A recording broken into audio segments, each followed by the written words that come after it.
Americans being held hostage by Taliban as planes blocked from leaving Afghanistan until demands met. 6 airplanes carrying Americans and Afghan refugees are being held hostage at an airport in Afghanistan, GOP Rep. McCaul claimed on Sunday. McCaul, the top Republican on the House Foreign Affairs Committee, told Fox that the flights have been cleared to depart Mazar-i-Sharif Airport by the U.S. State Department, but the Taliban will not let them leave. He said planes waiting to leave Mazar-i-Sharif Airport are being held hostage by the Taliban, credit AP. In fact, we have 6 airplanes at Mazar-i-Sharif Airport, 6 airplanes, with American citizens on them as I speak, also with these interpreters, and the Taliban is holding them hostage for demands right now, the Texas congressman said. When host Chris Wallace pressed McCaul on what demands the Taliban were making, he responded, "Well, they are not clearing airplanes to depart. They've sat at the airport for the last couple days, these planes, and they're not allowed to leave." He continued, "We know the reason why is because the Taliban want something in exchange. This is really, Chris, turning into a hostage situation where they're not going to allow American citizens to leave until they get full recognition from the United States of America."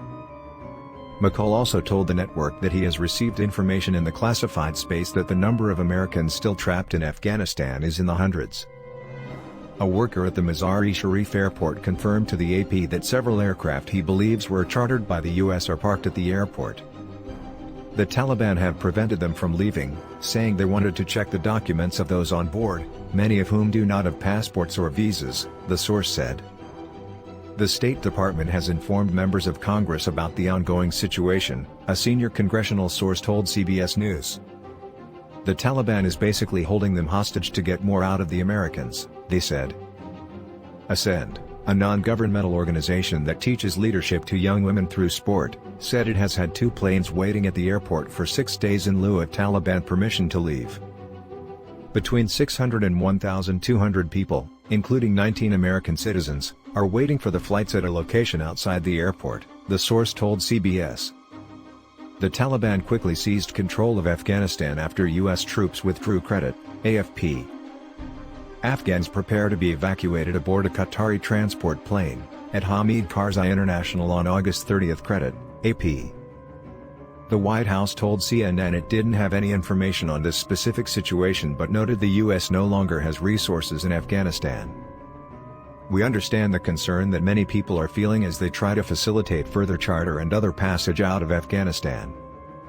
However, we do not have personnel on the ground, we do not have air assets in the country, we do not control the airspace, whether over Afghanistan or elsewhere in the region. Given these constraints, we also do not have a reliable means to confirm the basic details of charter flights, including who may be organizing them, the number of U.S. citizens and other priority groups on board, the accuracy of the rest of the manifest, and where they plan to land, among many other issues," a spokesperson said. The State Department has said it will hold the Taliban to its commitment to allow people to leave Afghanistan freely. "We will hold the Taliban to its pledge to let people freely depart Afghanistan. As with all Taliban commitments, we are focused on deeds, not words, but we remind the Taliban that the entire international community is focused on whether they live up to their commitments," a State Department spokesperson said. McCaul, meanwhile, warned the Biden administration not to trust the Taliban. "I think in many respects because this administration ignored the warnings of the intelligence community assessments, overrode the top generals, we find ourselves in this very precarious, dangerous situation where the Taliban is now dictating terms to us," he said. He also claimed that 0 Americans have been evacuated from the country since the U.S. military officially ended its 2-decade mission in Afghanistan last Tuesday. "We have hundreds of American citizens left behind enemy lines in Afghanistan as I speak. And also, very sadly, the interpreters who worked with our special forces, almost all of them were left behind," he said. "And that was a promise that the president made. I've said all along, this president has blood on his hands. And, this last week, we had 13 servicemen and women come home, flag-draped coffins at Dover Air Force Base. This problem's going to get worse, not better, and we have left them behind. That's the basic creed of the military," he added. 13 U.S. service members were killed in a suicide bombing attack by an ISIS-K terrorist at Kabul airport late last month. Biden has been widely criticized over the attack, and for the chaotic nature of the U.S.'s withdrawal generally. The president has attempted to shift the blame to his predecessor Donald Trump, who brokered a deal with the Taliban to completely withdraw troops from the region during his final months in office. When Trump's administration announced the agreement in February 2020, McCaul praised the then-president. "I applaud President Trump and Secretaries Pompeo and Esper for reaching an agreement with the Taliban and a corresponding joint declaration with the Afghan government. It is critical that a residual force remains in place until a lasting peace is achieved."